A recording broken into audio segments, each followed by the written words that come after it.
مریم کا ایک وقت تھا جب وہ دور دور تک مشہور تھی۔ اچھی اچھی مغلانیوں کے سامنے وہ استاد تھی۔ محفلوں اور محلات میں اسے بلایا جاتا۔ شہر کی محفلوں میں اس کے ہنر کی تعریفیں کی جاتی، سب اس کی عزت کرتے۔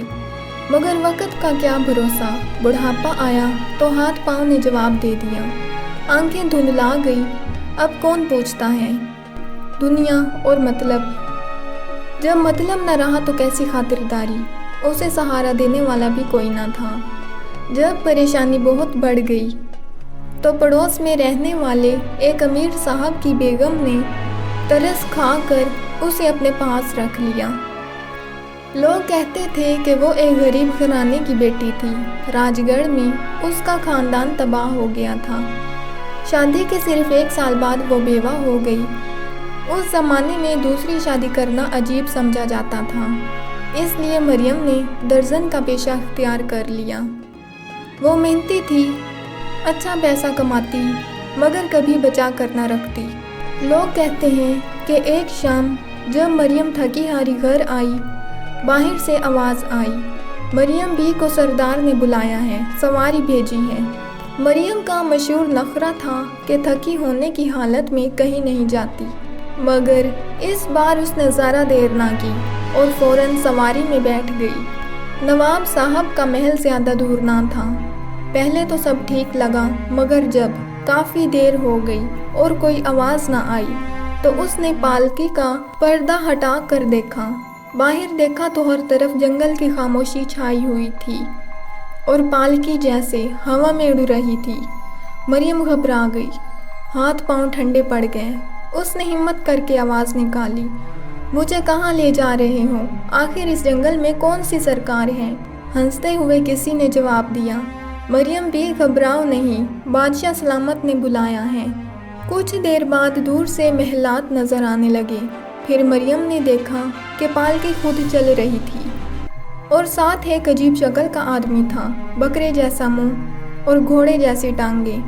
مریم کا دل دھڑکنے لگا، اس نے آنکھیں بند کی اور کلمہ پڑھنے لگی، پھر ہمت کر کے بولی، بتاؤ تم جن ہو یا بھوت؟ یاد رکھو میں مریم ہوں، مجھے یہیں اتار دو ورنہ جلا کے راکھ کر دوں گی۔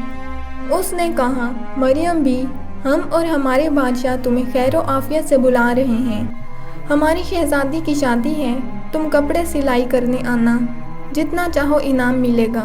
کچھ ہی دیر میں پالکی ایک شاندار اور روشن محل کے دروازے پر رک گئی۔ روشنی اتنی تھی جیسے دن ہو، مگر نہ چاند تھا نہ سورج، نہ چراغ نہ لالٹین۔ ہر طرف حسین و جمیل پریاں سفید رنگ چمکتے لباس پہنے ہنستی اور چلتی پھرتی نظر آ رہی تھی۔ ایک خوبصورت پری مریم کے پاس آئی اور نرمی سے بولی، مریم بھی آئیے، ہمارے بادشاہ اور بیگم کب سے آپ کا انتظار کر رہے ہیں۔ مریم محل میں داخل ہوئی تو ایک جادوئی باغ نظر آیا۔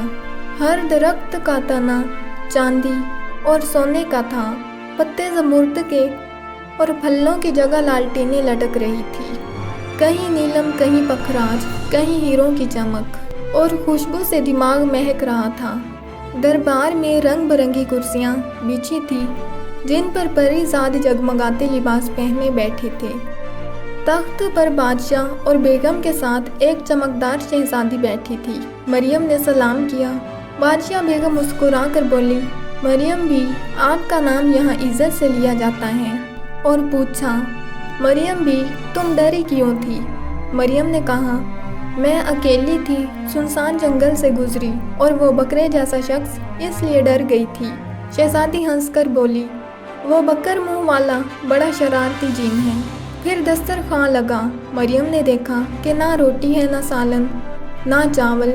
بیگم ہنس کر بولی، یہ پرستان کا کھانا ہے، جو کھانے کا سوچو گی وہی تمہارے سامنے آ جائے گا۔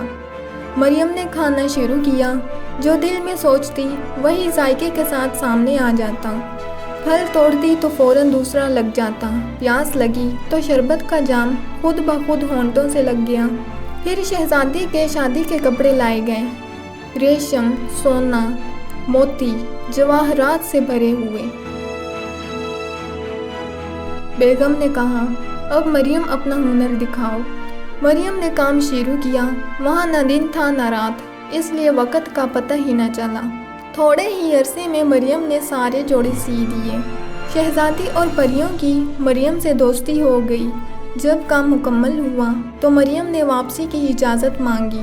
بادشاہ بیگم نے کہا، مریم شادی دیکھ کر جانا۔ مریم نے کہا، میں اپنی دنیا نہیں چھوڑ سکتی، آپ بلائیں گی تو دوبارہ حاضر ہو جاؤں گی۔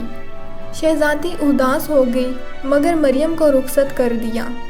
واپسی پر مریم نے پالکی میں رکھا انعام دیکھا تو وہ پتھر لگے زیادہ تر راستے میں پھینک دیے۔ گھر پہنچ کر جب دیکھا تو جو وہ پتھر سمجھ رہی تھی وہ اصل میں جواہرات نکلے۔ مریم نے سر پکڑ لیا کہ کتنی دولت ضائع کر دی۔